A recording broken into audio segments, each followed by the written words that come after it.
Russia.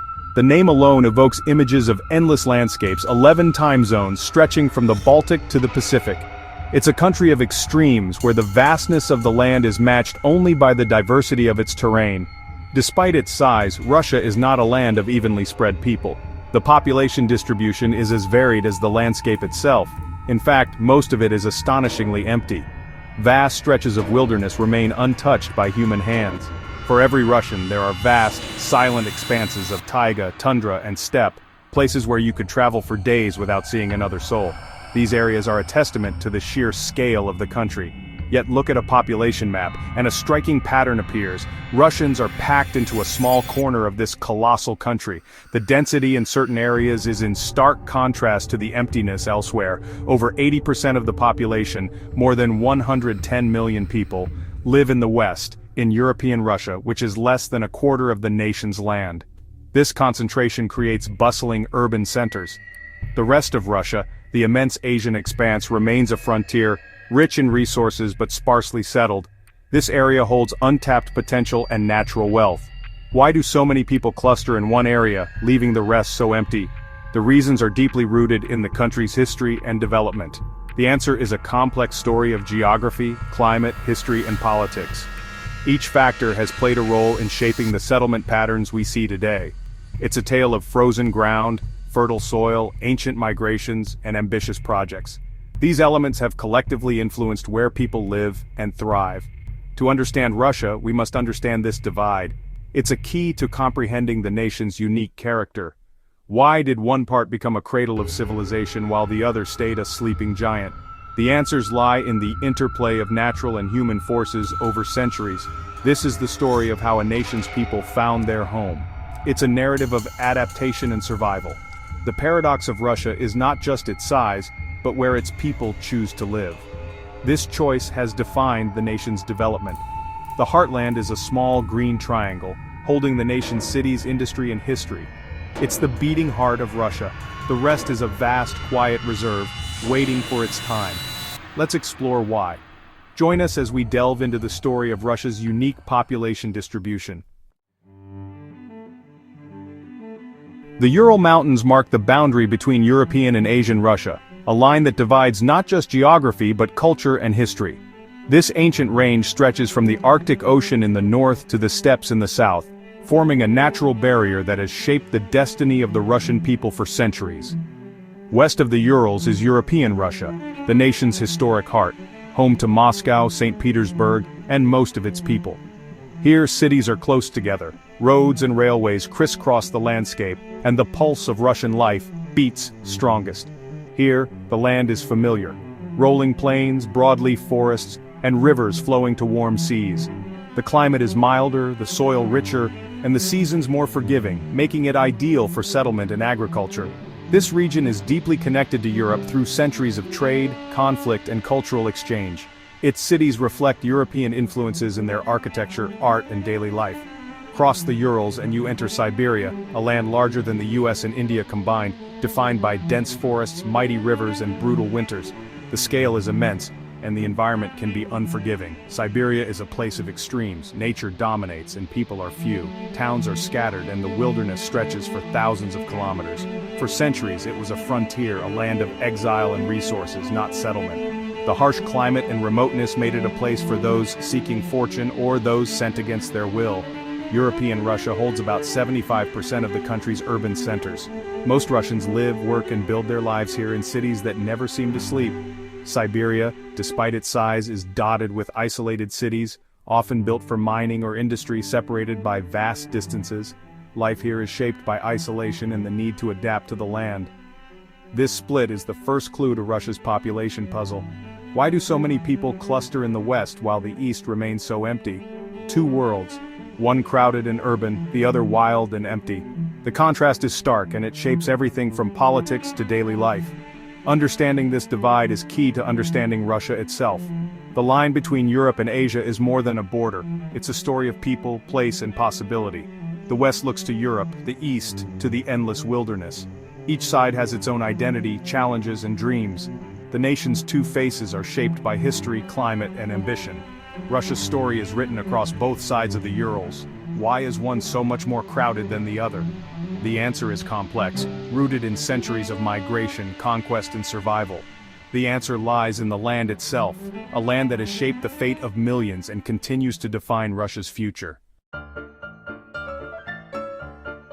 Geography draws the line, carving Russia into two distinct worlds, one shaped by the gentle hand of Europe, the other by the relentless grip of Siberia. But climate builds the wall, making the divide not just visible but deeply felt in every season. In Russia, weather is destiny. It shapes lives, cities, and even the course of history. The West is cold, but the East is a frozen monster, where winter is not just a season, but a way of life. European Russia benefits from the Atlantic's moderating influence. Winters are shorter, summers longer, and the land is fertile, perfect for growing crops and supporting communities. The Black Earth region is a breadbasket, its rich soil supporting dense populations and thriving towns for centuries. Rivers like the Volga and Don provide transport, trade, and access to the world beyond, connecting Russia to Europe and Asia. In Siberia, the climate is unforgiving. Permafrost, endless winter, and temperatures plunging to -40 make life a daily challenge. Agriculture is nearly impossible, and building is a constant struggle against the elements and the frozen ground. For most of history, settling the East was a battle for survival, with only the hardiest able to endure. The West offered arable land, manageable winters and trade routes, opportunities for growth and prosperity. Early settlers stayed where life was possible, where families could thrive and communities could grow. The climate, more than any ruler or government, dictated that Russia's heart would be in the West, where survival was not a daily fight. In the end, the land itself chose where civilization would flourish, shaping the destiny of a nation for generations to come. Russia's population map is shaped by history as much as geography. The Russian state began as a cluster of principalities in the west: Kiev, Novgorod, Moscow. This was the cradle of Russian culture and power, focused on Europe and the south. The east was a mysterious frontier dominated by nomads and later the Mongols. The Mongol yoke kept Russia's focus westward for centuries. Only after breaking free did Russia expand east, led by Cossacks and fur traders. Siberia was a resource colony, not a new homeland. The core of the nation, political, cultural, and demographic, remained in the west. Moscow became the empire's heart, Siberia its resource bank and place of exile. The people stayed where life was easier, leaving the east sparsely settled. The Soviet Union tried to rewrite Russia's demographic map. Siberia's resources were vital to the Soviet dream of industrial power. If people wouldn't move east, the state would force them. Millions were sent to Siberian labor camps, the Gulag, building cities and mines in brutal conditions. Alongside forced labor, the government used incentives and propaganda to lure workers east. Massive projects like the Baikal-Amur mainline railway aimed to open up Siberia. New monotowns sprang up, built around a single factory or mine. For a time, Siberia's population grew, but life was harsh and isolated. When the Soviet Union collapsed, subsidies vanished, and many eastern cities declined. People left for better opportunities in the west. The forced migration had failed to create a self-sustaining society in the east. The demographic balance swung back to European Russia. The east remained a land of resources, not people. Why do so many Russians choose the West? It's simple quality of life. The Fertile Triangle, stretching from Belarus and Ukraine to the Urals, offers the best living conditions in Russia. Rich black earth supports abundant agriculture, ensuring food security and a stable rural economy. This region is the engine of Russia's economy and the center of its culture. Cities like Moscow and Kazan are connected by strong infrastructure, roads, railways, and rivers. Opportunity and comfort are concentrated here: better jobs, education, healthcare, and culture. The climate is more manageable and connections to the world are stronger. For most families, the West offers a stable, promising future. Siberia may have adventure and wealth, but European Russia has the foundations of a good life. That's why it remains the nation's heartland. Siberia is a land of extremes, immense wealth, and unimaginable hardship. Beneath the permafrost lie vast reserves of gas, oil, coal, and diamonds. The forests are the world's largest, and rivers offer huge hydroelectric potential. But extracting these riches is a monumental challenge. The cold breaks machinery and bodies. Construction is a nightmare. Everything is expensive. Goods must travel thousands of kilometers. Many workers fly in for shifts, then return to the west. Few settle permanently. Siberia powers the Russian economy, but life there is tough and costly. For most, it's a place to work, not to live. The treasure is real, but the price of settlement is high. The East remains a workplace, not a home. Developing Siberia is one of Russia's greatest challenges. The region's vastness, harsh climate, and poor infrastructure make settlement difficult. The Trans-Siberian Railway is a lifeline, but roads are sparse and many areas are only accessible by air or winter roads. Soviet-era cities and factories are crumbling, especially mono-towns built around a single industry. When a factory closes, the whole city can collapse, driving people west.